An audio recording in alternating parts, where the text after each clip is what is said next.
ஆரம்பமாக இஸ்லாமின் காணிக்கையான சலாத்தினை தெரிவித்துக் கொள்கிறேன். அஸ்ஸலாமு அலைக்கும் வரஹ்மத்துல்லாஹி வபரகாத்துஹு.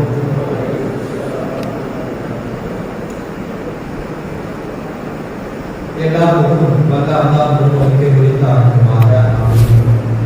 அவரின் அன்பும் அருளும் பக்கத்து ராஜா ரோஜா நம் உயிரினும் உயிரான உயிரினும் மேலான முஹம்மது முஸ்தபா அஹ்மது முஜ்தபா ரசூலுல்லாஹி ஸல்லல்லாஹு அலைஹி வஸல்லம் அவர்கள் மீதும் அவர்களை அடியுற்றி வாழ்ந்து மறைந்து மறையாமல் இருக்கின்ற உத்தம சத்திய சஹாபாக்கள், தாபியீன்கள், தபஅ தாபியீன்கள், அக்தாபுல் அவுலியாக்கள், நாம் நம்மை சார்ந்த அத்தனை நபர்கள் மீதும் அல்லாஹ்வின் அன்பும் அருளும் என்றென்றும் குறைவின்றி நிலவட்டுமாக. ஆமீன். அல்லாஹ்வுடைய மகத்தான கிருபையால் ரமலானுடைய இந்த புனிதமான இந்த இரவிலே ஒவ்வொரு நாளும் ஒரு இமாம்களை குறித்தும் ஒரு இறைநேச செல்வர்களுடைய வரலாற்றை குறித்தும் இன்ஷா அல்லாஹ் நாம் தெரிந்து கொண்டிருக்கிறோம். நபி ஸல்லல்லாஹு அலைஹி வஸல்லம் அவர்கள் சொன்னார்கள், "கைருல் குரூனி கர்னி சும்மல்லதீன யலூனஹும் சும்மல்லதீன யலூனஹும்." காலத்தால் சிறந்த காலம் என்னுடைய காலம், அதற்கு பிறகு வரக்கூடியவர்களுடைய காலம், அதற்கு பிறகு வரக்கூடியவர்களுடைய காலம் என்று நபி ஸல்லல்லாஹு அலைஹி வஸல்லம் அவர்கள் சொல்லி காட்டினார். அந்த மூன்று காலத்திலே வாழக்கூடிய அந்த மக்கள் தான் சஹாபாக்கள், தாபியீன்கள், தபஅ தாபியீன்கள் என்று இந்த ஹதீஸுக்கு விளக்கவுரை சொல்லக்கூடியவர்கள் சொல்கிறார். அந்த காலத்தான் சிறந்த காலத்திலே வாழ்ந்த இந்த 120 கோடி முஸ்லிம்களிலே அதிகமான கோடிக்கணக்கான மக்கள் பின்பற்றக்கூடிய ஒரு மிகப்பெரிய வழிகாட்டியான இமாம் தான் அபூ ஹனீஃபா ரஹ்மத்துல்லாஹி அலைஹி. அபூ ஹனீஃபா ரஹ்மத்துல்லாஹி அலைஹியுடைய வரலாற்றை குறித்து நாம் நிறைய தகவல்களை தெரிந்து கொள்ள வேண்டியிருக்கிறோம்.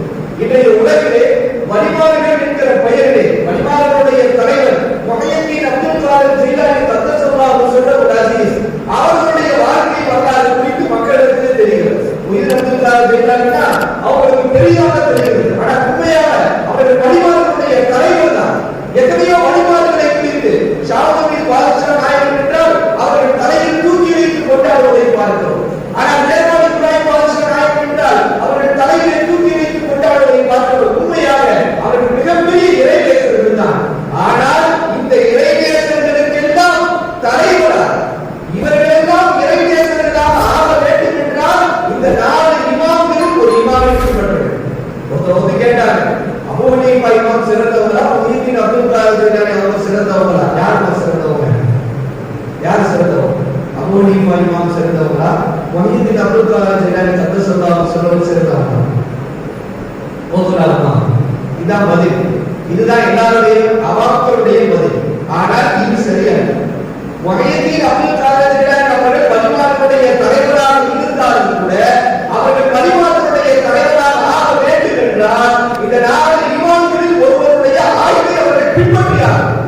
அதனால்தான் முஹய்யித்தீன் அப்துல் காதிர் கத்தஸல்லாஹு சிர்ரஹு அஸீஸ் ஆரம்பத்தில் ஷாஃபியாக இருந்தார்கள். பிறகு அம்பலி மதுஹப் துறைக்கு ஏற்படுகிற நேரத்தில் அவர்கள் அம்பலி மதுஹப்பை அவர்கள் சார்ந்து தங்கள் வாழ்க்கையை நடத்தி கொண்டார்.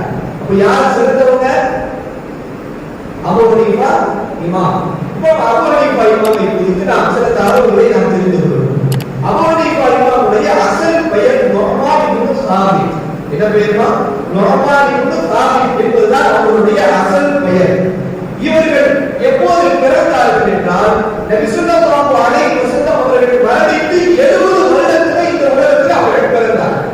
நம்ம யோசிக்கிறோம், நபி ஸல்லல்லாஹு அலைஹி வஸல்லமுடைய காலத்தோடு நெருக்கமான காலத்திலே அவர்கள் பிறந்திருக்கிறார்கள். வெறும் 70 வருஷம் தான். நபி ஸல்லல்லாஹு அலைஹி வஸல்லம் இந்த உலகத்தை விட்டு பிரிந்து 70 வருடத்திலே இந்த உலகத்திலே அபூ ஹனீஃபா இமாம் ரஹ்மத்துல்லாஹி அலைஹி நுஅமான் இப்னு சாபித் அவர்கள் பிறக்கிறார்கள். இவர்கள் கூஃபா நகரத்திலே வாழ்ந்ததால் அபூ ஹனீஃபத்துல் கூஃபி என்கிற பெயர் இவர்களுக்கு சூட்டப்பட்டிருக்கிறது. இவர்களை குறித்து சொல்கிற போது ஒரு முக்கியமான விஷயம், இன்னைக்கு இமாம்களை சர்வசாதாரணமாக எண்ணி நினைப்பதை பார்க்கிறோம். ஆனால் அபூ ஹனீஃபா இமாம் யார் தெரியுமா? அவர்கள் சஹாபாக்களை பார்த்த தாவி. அதனால நல்லா யோசிக்கணும், யாரை பார்த்தோம்னா சஹாபாக்களை பார்த்த ஒரு தாவியர். அவருடைய வரலாற்றிலே இமாம்கள் எழுதுகிறார்கள். அது இமாம் தாவி, அது இமாம் இப்னு கஸீர் போன்றவர்கள் எழுதுகிறார்கள். இவர்கள் அனஸ் இப்னு மாலிக் ரஹிமஹுல்லாஹு தஆலா அவர்களை பஸ்ராவிலே பார்த்தார்கள். அனஸ் யார் தெரியுதா? யாரு? நபி ஸல்லல்லாஹு அலைஹி வஸல்லமுடைய காதி.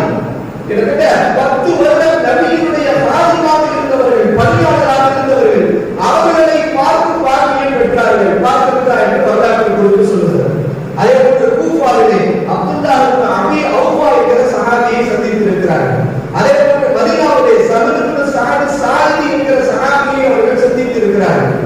இந்த உலகத்திலேயே கடைசியாக மரணித்த சஹாபி நமக்கு தெரியும், பாடத்தில் நம்ம பார்த்திருக்கிறோம். யாரு?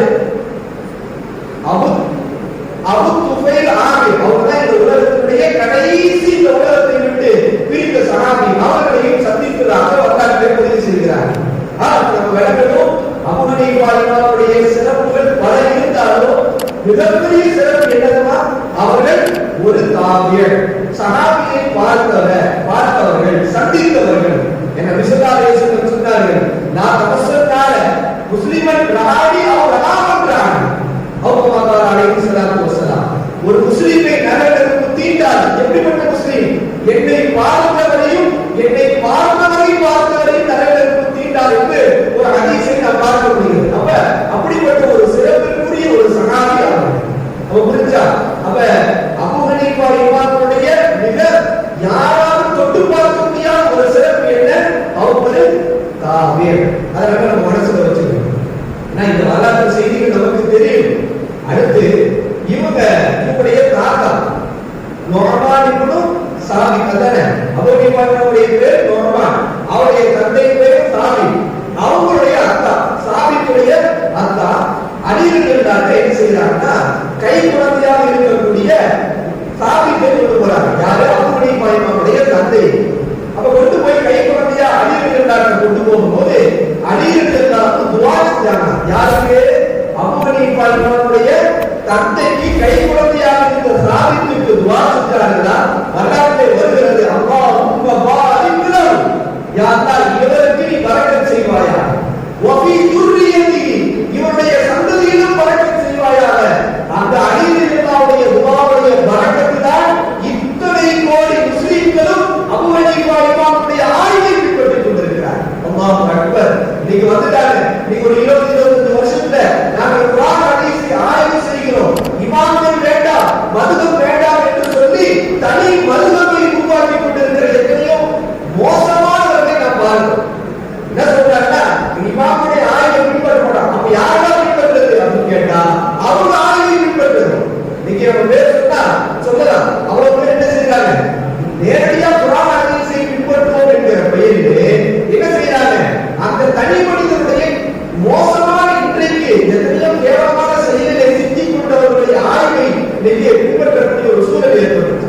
ஆனா அபூ ஹனீஃபா இமாம் அவர்கள் அலி ரலியல்லாஹுடைய அவருடைய தந்தை அலி ரலியல்லாஹுடைய துஆவுடைய பரக்கத்து தான் அல்லாஹ்வுடைய சந்ததிகள் அத்தனை பேரையும் அல்லாஹ் மிகப்பெரிய காசுகிறார். இந்த சமுதாயத்தினுடைய வழிகாட்டியாக அல்லாஹ் தஆலா ஆக்கினார். இப்ப நம்ம பார்க்கணும், புரிஞ்சா? அபூ ஹனீஃபா இமாம் ஒரு சஹாபியை பார்த்த ஒரு தாபீர். அவர்களுடைய தந்தை கை குழந்தையாக இருக்கிற போது அலி ரலியல்லாஹு அவர்கள் துஆ செய்கிறார்கள். அந்த துஆவுடைய பரக்கத்து தான் அந்த அபூ ஹனீஃபா இமாமை அல்லாஹ் அவருடைய சந்ததியிலே கொண்டு வருகிறார். அடுத்து இன்னொரு விஷயம் என்ன அப்படின்னா, சரி அபூ ஹனீஃபா யார்? ஆரம்பத்துல மிகப்பெரிய வியாபாரி. யாருமா? மிகப்பெரிய வியாபாரி. வியாபாரம், அவங்க குடும்பமே வியாபார குடும்பம். வியாபாரத்துல கிட்டத்தட்ட ரொம்ப கொடிகட்டி பறந்தவங்க. ஆனா எப்ப டேர்னிங் பாயிண்ட் ஏற்பட்டுச்சு, அவங்க எடுத்தோடனே இரும்பு பக்கம் வரல. எடுத்தோடனே என்ன செய்யல, இரும்பு பக்கம் வரல. அவங்க மிகப்பெரிய வியாபாரம். ஒரு நாள் இவருடைய வாழ்க்கையில டேர்னிங் பாயிண்ட் எதுனா, இவருடைய உஸ்தாத் தான். இவருடைய உஸ்தாத், அவர் பேர் ஷாபி என்கிற ஒரு இமாம். அவங்க ஒரு தாபி. எப்படிப்பட்ட தாபினா, 100 சஹாபாக்களிடத்திலே மண்டியிட்டு படித்தவர்கள் தான் ஷாபி என்கிற அவருடைய உஸ்தாத். ஒரு நாள் அபூ ஹனீஃபா இமாம் வியாபாரத்துக்கு அப்படி நடந்து போயிட்டு இருக்கிறாங்க. அப்ப ஷாபி அவங்க நிக்கிறாங்க.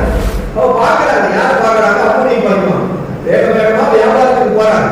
அப்ப கேட்டாங்க, ஷாபி இமாம் அவருடைய உஸ்தாத் கேட்டாங்க, நீலா தக்தரி, எங்கப்பா போற, எங்க அவசரமா போற? அப்ப கேட்டப்ப அக்தரிஹு இலசு, அபூ ஹனீஃபா இமாம் என்ன சொன்னாங்க, நான் வியாபாரத்துக்காக கடை வீதிக்கு போறேன் அப்படின்னாங்க. அப்ப இவங்க கேட்டாங்க திருப்பி, ஷாபி அவருடைய உஸ்தாது, நீ வியாபாரத்துக்கு போறத பத்தி கேட்கல, உலமாக்கள் மிகப்பெரிய உஸ்தாதுமார்களுக்கு நீ போறியா அப்படின்னு நான் கேட்டேன் அப்படின்னு சொன்னாங்க. அப்பா அபூ ஹனீஃபா இமாம் சொன்னாங்கன்னா, என்னுடைய அதிகமான நேரங்களை நான் கடை வீதியில் தான் கழிக்கிறேன், வியாபாரத்தில் தான் கழிக்கிறேன், நான் எந்த உஸ்தாதுத்தையும் போகல, உலமாக்கிட்ட போகல அப்படின்னாங்க. உடனே ஷாபி அவருடைய உஸ்தாது சொன்ன வார்த்தை நல்லா கவனிக்கணும். ஒரு ஆசிரியர் ஒரு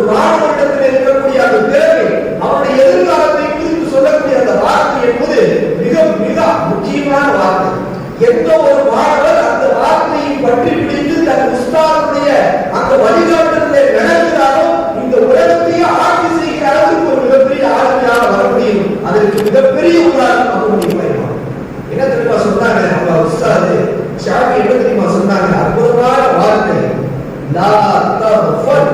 எப்பா நீ என்ன செஞ்சிடாத, பொதுபோக்கா போயிடாத, வியாபாரத்துக்கு போற, பிசினஸ் பண்றேன்னு சொல்லி என்ன செஞ்சிடாத, வெளியிலே நீ பொதுபோக்காக ஆகிவிடாதே என்று சொல்லிவிட்டு சொன்னார்கள், வஅலைக பின் நவ்ரி ஃபில் இல்ம். இல்மிலே உன் கவனத்தை நீ பற்றி பிடித்துக்கோ. உன் சிந்தனை என்ன செய்ய, நீ வியாபாரம் செய்ய வேண்டிய ஆள் கிடையாது, இந்த சமூகத்திற்கு மார்க்க சட்டத்தை சொல்ல வேண்டிய ஆள். நான் தான் பண்ணி பொதுபோக்காக போயிடாத, பிசினஸ் ஆகிட்டு இன்னைக்கு நம்ம பார்க்கிறோம் எத்தனையோ திறமையான மாணவர்கள், நான் வியாபாரத்திற்கு போறேன், பிசினஸ்க்கு போறேன், நான் நிறைய சம்பாதிக்க போறேன், மார்க்கெட்டுடைய தீர்ப்படியை விட்டு விட்டு உலகத்தை நோக்கி தேடி போவதை பார்க்கிறோம். நம்ம மதரசால கூட பார்க்கிறோம்.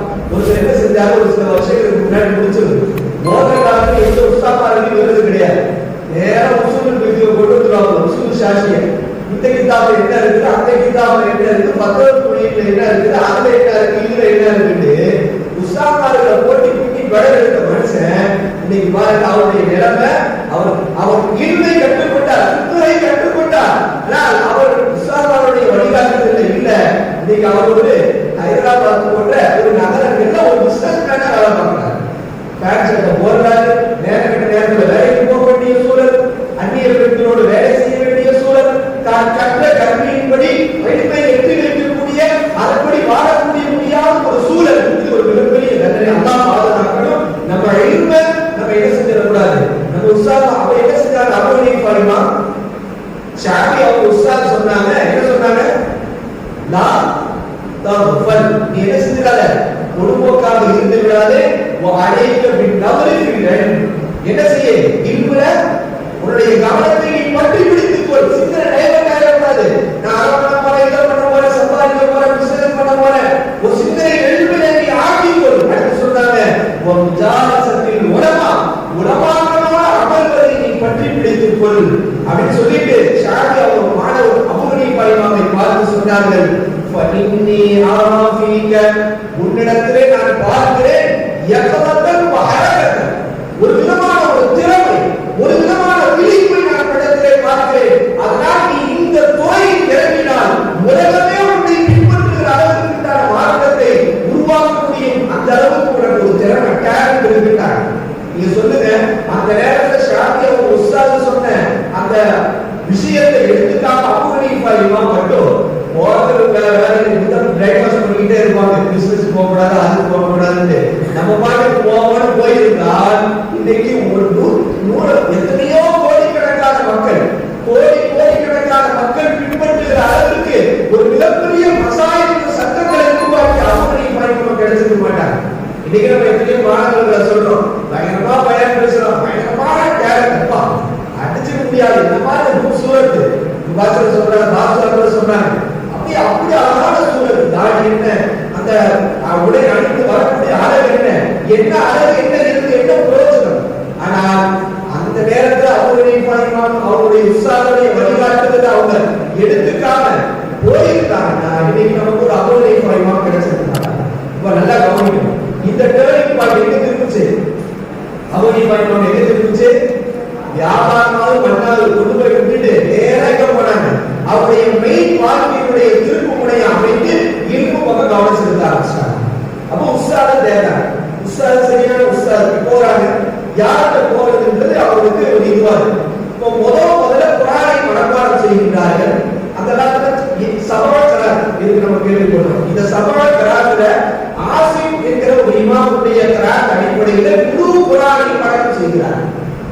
ஒரு வார்த்தை தான், அவங்க ஷாஃபியுடைய ஒரு வார்த்தை தான் இந்த மாதிரி முழு குர்ஆனை மனனம் செய்கிறார். அடுத்து ஹதீஸ படிக்கிறாங்க, அடுத்து நஹ்வு அரபு படிக்கிறாங்க.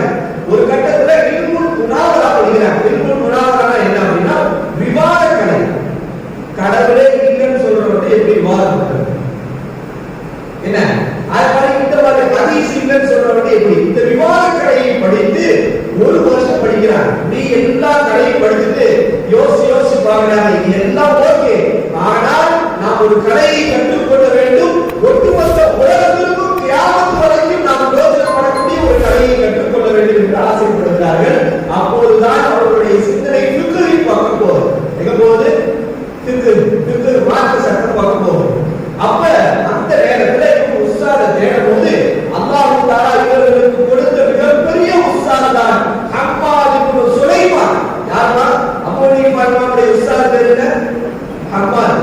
சாதாரண உஸ்தாத் கிடையாது. எப்படிப்பட்ட உஸ்தாத் பாருங்க. இன்னைக்கு உலகத்துல எல்லாருக்குமே அபூ ஹனீஃபா இமாம் தெரியுது. ஆனா அவர் உருவாக்கிய ஹம்மாத் யாருக்கும் தெரியல. அப்ப எப்படிப்பட்ட உஸ்தாதா இருந்திருப்பாங்க? இப்ப 10 வருஷம் படிக்கிறாங்க. அபூ ஹனீஃபா இமாம் எத்தனை வருஷம் படிக்கிறாங்க? ஹம்மாத்ல 10 வருஷம் படிக்கிறாங்க. 10 வருஷம் ஆன பிறகு நமக்கே தோணுது இல்ல, 5ஆவது முறை வந்தவரையே தோணும், எதுக்கு 5 வருஷத்துக்கு இதுக்கு பிறகு என்னத்தை போது என்னத்தை கிடைக்க போறோம், இது 2 வருஷமா இப்பயே பட்டம் கொடுத்து போனா என்ன நல்லா இருக்கும், இது நம்ம காலம். அபூ ஹனீஃபா 10 வருஷம் கழிச்ச பிறகு தனக்கு ஒரு எண்ணம் வருது, 10 வருஷம் படிச்சுட்டேன், பேசாம என்ன செஞ்சிடலாம், உஸ்தாதிட்ட போய் சொல்லிடுவோம், இதோட நான் முடிச்சுக்கிறேன், தனியா நான் ஒரு சபை என்ன செஞ்சுக்கிறேன், மஜ்லிஸை நிப்பாட்டி நான் அதை ஃபத்வா கொடுக்க ஆரம்பிச்சுக்கிறேன், எனக்கு என்ன இருக்குது, வியாபாரங்கள் போக்குவரத்துலாம் பாத்துக்கிறேன் சொல்லலாம். மனசுக்குள்ள ஓட்டம் நேரா வர்றாங்க. இங்க ஹம்மாதுடைய சபைக்கு வர்றாங்க. 10 வருஷம் ஃபிக்ஹ் கத்துட்டாங்க. மிகப்பெரிய இமாம் ஹம்மாத் வர்றாங்க. கரெக்டா வரும்போது என்னைக்குமே ஒரு உண்மையான மாணவருக்கு உஸ்தாத பார்த்தா கல்வி செஞ்சா வரும், நமக்கு தான் வரும். என்னமோ சொல்லலாம் வரோம், பார்க்கும்போது டக்குனு ஹோப் வருது. அதே மாதிரி வந்து அபூ ஹனீஃபா இமாம் டக்குனு மனசுக்குள்ள என்ன இருந்துச்சு, அவசரப்பட்டு ஏதாவது உடையவே கூடாது, நேரா மஜ்லிஸ்ல உட்கார்ந்துட்டாங்க. என்னுடைய மஜ்லிஸ்ல உட்கார்ந்துட்டாங்க. உட்கார்ந்து பாடம் நடக்குது. சரி பாடம் முடிச்சோன்னு என்ன செஞ்சிருவோம், எரிச்சுக்கிட்டு சொல்லிடுவோம், 10 வருஷம் படிச்சாச்சு உஸ்தாத், அம்மா என்னை விட்டுட்டு நான் வந்து அப்படி போறேன்னு. கரெக்டா அந்த நேரத்தில் அல்லாஹ் வச்ச ஏற்பாடு, அம்மா அவருடைய உஸ்தாதுடைய சொந்தக்காரர் ஒருத்தவங்க மசரால மௌத்தாயிட்டாங்க. மௌத்தானவங்களுக்கு வராசத்து இல்லை, யாரெல்லாம் வாரிசா இருக்கிறாங்க, அம்மா தான் வாரிசா இருக்கிறாங்க. இப்ப மசராக்கு போக வேண்டிய சூழ்நிலை ஏற்பட்டுச்சு. அப்ப பார்த்தாங்க அம்மாது மசராக்கு நான் போகணும், அப்போ நீமா என் இடத்துல நீ உட்கார்ந்து பத்துவா கூட நான் போயிட்டு வரேன்னு போயிட்டாங்க. அப்போ நீமா இமாமுக்கு ஒன்றும் புரியல. ஆனா மாட்டிக்கிட்டனால வந்து அந்த இடத்துல உட்கார்ந்தாங்க. வர்றவெல்லாம் புதுசா கேள்வி கேட்கறாங்க. அந்த காலத்துல முஃப்தியா இருக்கக்கூடிய காசை கேள்விதான் வரும். என்னாச்சுன்னா இவங்க 10 வருஷம் சுகமத்துல இருக்கும்போது கேட்ட கேள்வி யாரும் கேட்க மாட்டாங்க. புது கேள்விகளா வந்து இவங்க அந்த சவாலை சந்திக்கிறாங்க, பதில்களை சொல்றாங்க. இதுக்கான பயம், நம்ம தப்பா சொல்லியிருக்கோமா சரியா சொல்லியிருக்கோமா. இப்ப என்ன செய்யறாங்கன்னா அவங்க யாரெல்லாம் கேள்வி கேட்கிறாங்களோ அந்த கேள்வி எழுதி வச்சிருக்காங்க. அதுக்கு இவங்க என்ன பதில் சொல்றாங்களோ அந்த பதில் எழுதி வச்சுக்கிட்டே வர்றாங்க. கொஞ்ச நாள் கழிச்சு அவங்க உஸ்தாத அம்மாவை வந்துடுறாங்க. வந்தோட கொண்டு போய் கொடுக்குறாங்க. இந்த மாதிரி நீங்க இல்லாத நேரத்துல இவ்வளவு கேள்விகள் வந்துச்சு, அதுக்கு என்னென்ன பதில்களை நான் சொன்னேன் அப்படின்றாங்க. அப்பா அவங்க உஸ்தாத் வந்து வாங்கி பாக்குறாங்க, நீ பாக்குறாங்க உங்க நாட்டு இப்படிட்டே வர்றாங்க. அபூ ஹனீஃபா இமாம் சொல்கிறார்கள், நான் 60 மசாயல்களுக்கு நான் தீர்ப்பு சொன்னேன், அதிலே 40 சரியாக இருந்தது, 20 தவறு என்று என்னுடைய உஸ்தாத் திருத்தி கொடுத்தார்கள். அன்று விளங்கிக் கொண்டேன், நான் கற்ற கல்வி என் உஸ்தாதிடமிருந்து போகாது, அவர் மௌத் வரைக்கும் நான் எங்கேயும் போகக்கூடாது. அடுத்து 8 வருடம் அவர்கள் மௌத்தாகிற வரைக்கும் அபூ ஹனீஃபா இமாம் தன் உஸ்தாத் ஹம்மாத் கிட்ட அவர்கள் பிரியவே இல்லை என்று வரலாற்று எழுதுகிறார்கள். மொத்தம் 18 வருடம் தன் ஹம்மாத் கிட்ட உஸ்தாதின் வாசலையும் வளர்த்தவர்கள் தான் 18 வருடத்திற்கு பிறகு ஒட்டுமொத்த உலகமே பின்பற்றுகிற மிகப்பெரிய ஃபகீராக அபூ ஹனீஃபா இமாம் உருவானார். அல்லாஹ் அக்பர். அல்லாஹ் தஆலா இவர்களை போன்ற ஒரு வாழ்க்கை வாழக்கூடிய தௌஃபீகை நம் அனைவருக்கும் அல்லாஹ் தஆலா கொடுத்தருள் புரிவானாக. என்ன மாதிரி ஒரு பாரு 18 வருஷம் நம்ம கொடுக்க முடியுமா? நல்லா கவனிக்கணும். வருஷத்துக்கு அதிகமாக கொடுத்தாதான் வாழ்க்கையில மிகப்பெரிய ஒரு எல்லையை அடைய முடியும். 18 வருஷம் கொடுத்திருக்கிறாங்க தன் உஸ்தாதுக்கு. அப்ப அப்படி ஒரு கட்டத்துல 18 வருஷம் கழிச்சு யார் வஃபாத் ஆயிடுறாங்க, அம்மா வஃபாத் ஆயிடுறாங்க.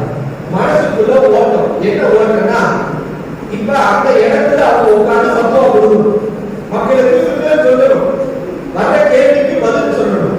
இப்ப என்ன செய்யலாம் ஒரே என்ன செய்யுது மனசுக்குள்ள அப்படி சிந்தனை ஓடுது. வேற ஒருத்தவங்க இருக்கிறாங்க, ஆனா மக்கள் எல்லாம் யாரெல்லாம் சொல்றாங்க அபூ ஹனீஃபா தான் கரெக்டா இருக்கிறாங்க. ஆனா இவங்களே கல்குள்ள ஏத்துக்க மனசுக்குள்ள என்ன செய்யல, அந்த பொறுப்பு மிகப்பெரிய பொறுப்பு. உலகத்திலேயே 2 பொறுப்பு. ஒரு ஆசைப்பட்ட நரகத்தை அவங்க விரும்பிக்கணும், ஒருத்தருக்கு நரகம்